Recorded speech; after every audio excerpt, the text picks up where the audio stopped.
এটা ৰিপৰ্ট আমি এটা পালোঁ কি 1মান বজাত ইয়াত তিনিচুকীয়া ল' কলেজৰ ওচৰত এটা বিল্ডিঙত জুই লাগিছে।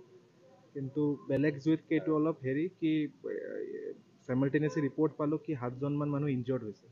চ' ইমিডিয়েটলি তেখেতসকলক AMCHত ৰেফাৰ কৰা হ'ল। আমি চিভিলত ৰেফাৰ কৰা হ'ল, AMCHত লৈ যোৱা হ'ব। কিন্তু মই ইয়াত প্ৰেজেণ্ট হৈ পেলাই এইটো জানিব বিচাৰিছোঁ কি ৰিজনটো একজেক্টলি কি।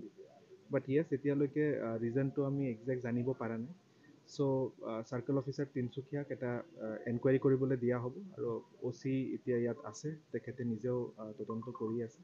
চ' এনকুৱাৰী ৰিপৰ্টটো পালে আমি ক্লিয়াৰিটি পাই যাম। বাট এতিয়া কোনো ফায়াৰটো ডাউজ অফ কৰা হ'ল। এতিয়া কোনো জুইৰ আশংকা নাই।